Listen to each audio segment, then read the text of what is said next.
Hello, I'm Keith Howes and I was features editor of London's Gay News from 1976 until 1979.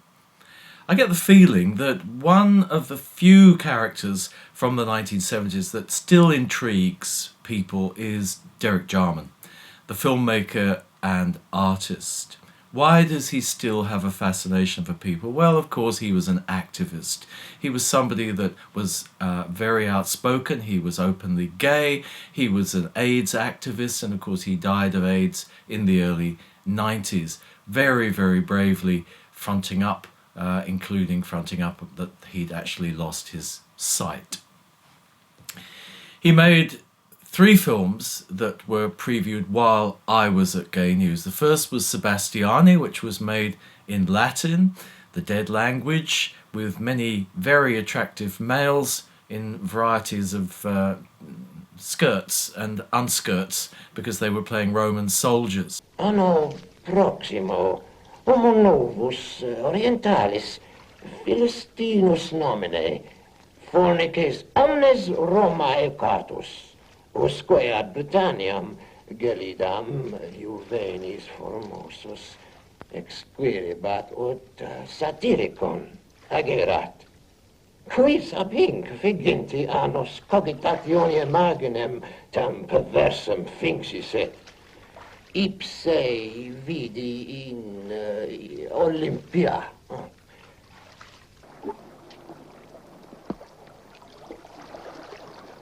Quid vires, Justine? Testem candida. Eci. Testem Austriae. Potestem hiam contingere?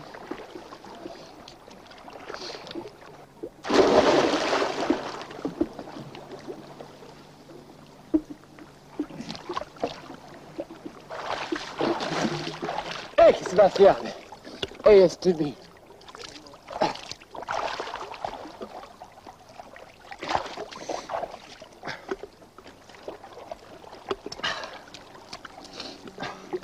Quid audis? Audio Deus veteres habibis pictoribus suspirare. Et tu? Vive. Ita. Gaviam flari. E tempestatum magnum. Adio nomen tuum, Sebastiane. Sebastiane. Delectissime Sebastiane. It was a very exciting film, although I found it slightly clumsy in execution. Derek Jarman would be probably the first to say that he wasn't actually a filmmaker, he was an artist. I did have it on the best authority that Derek Jarman had one of the most beautiful cocks that had ever been seen, and this authority was somebody who had had a great deal of experience looking at male members. I also had it on good authority from a very close friend of mine that he was a very beautiful and gentle lover. So I always think of Derek, rather than a great filmmaker, as a great lover and a great lover of life, and also too a great lover of plants, because he's famous for his garden in Dungeness opposite the power plant, where he created out of the most, ungenerous and ungiving soil, this beautiful garden. So for me, he is our gardener. He is our beautiful gardener, Derek Jarman. But of course, he is a filmmaker. And he made his second film was called Jubilee, which was the Queen's Jubilee.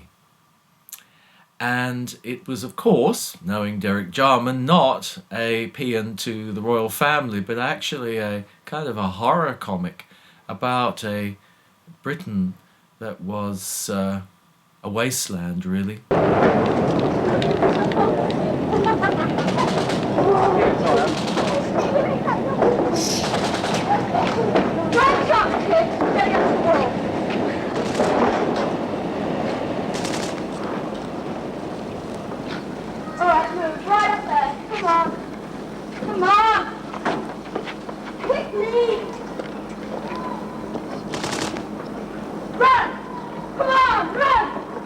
It was taken over by certain business interests. You want to know my story, babe? It's easy. This is the generation who grew up and forgot to lead their lives. They were so busy watching my endless movie. It's power, babe. Power. I don't create it.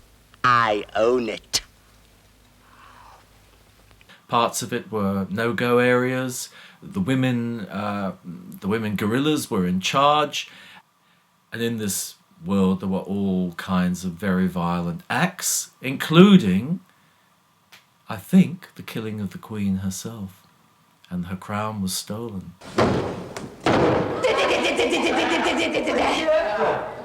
I captured it in Deptford.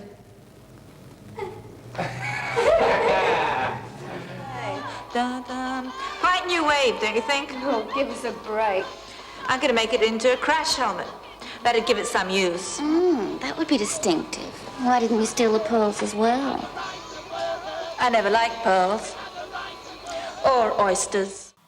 But it was also about another Queen of England, Elizabeth I, and how she came back to this punk Britain and despaired of this glorious Albion that she once knew, the England of Spencer and Shakespeare and Francis Bacon. A great chill embraces this place. Your Majesty, by our leave. 'Tis a true marvel.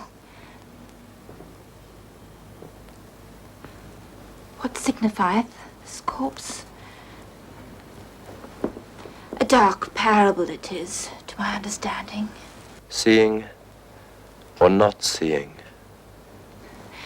Sweet angel, little I thought to be thus transported from my dear England. It was an extraordinary film, and I gave it a very, very prominent place in the paper. I gave it a full-page review. And again, I'd met Derek to discuss it, and he unfortunately had a rather kind of aristocratic air about him, and I guess it kind of rubbed me up the wrong way, even though I knew he was a good person. That was obvious. He was a sweet person, but there was just something about him which I found rather arrogant. The last film he made during my time at Gay News was an adaptation of Shakespeare's The Tempest, Shakespeare's last play, his farewell. All I do is pray the Lord above will let me walk in the sun once more. I can't go on. Everything I had is gone. Stormy weather since my man and I ain't together. Raining all the time. Some years later, I was working for the British film industry, and I met Derek in the street, and he was very despairing because a project of his, which he wanted to star David Bowie in, had fallen into disrepair because there was no money. That was during Margaret Thatcher's government, and money had been taken away from the arts. He was very despairing, and I said, well, look, I'm in touch with David Putnam, why don't I? And he looked at me with such anger. David Putnam was, of course, the enemy, the person that had brought advertising techniques into the art of cinema. So again, I put my foot in it with dear Derek. Much later on, I asked him to sign a book of his, and I wanted him to sign it to David Putnam, which he agreed to. So in the end, our last meeting, we did sort of have a little rapprochement, but it was always very prickly between us. And he wrote that he hated the middle-class Gay News. He felt that it was everything that the gay world should not be. Safe, suburban, full of glitter and gloss. And I suppose I was partly responsible for that because I was the features editor, and that was one of my features, that I did have a lot of knowledge of show business, and that's why I was able to do so many interviews with show people. But getting back to Jubilee itself, I think it has stood the test of time quite remarkably. And England slowly sank into the sea. Who are you writing this crap for, Emile? Myself. It's a hobby.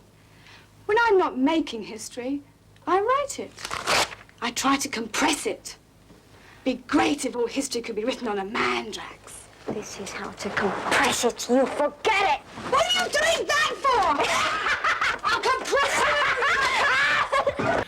And there are some wonderful performances from Jordan, from Toya Wilcox, Jenny Runacre, who plays the leader of the guerrillas, and also Queen Elizabeth I. And the style of the film, and also the gayness, the queerness of the film, which has two lovers who happen to be brothers. Fuck off, man! Help me speak to me, a raving lunatic. I'm a damsel in distress. You clammy slag, you've sat in a KY with your fat ass! Oh, fuck off! You get an angel, the exercise will do you good. I'm going to show your brother the real thing. And he showed him all the boroughs of London. And then the devil said, I'll give you all this if you'll go down on your knees. And he answered, knowing full well it was built by the Department of the Environment and was a rip-off. Fuck off, Satan. And Satan left. And an angel came. And ministered unto him.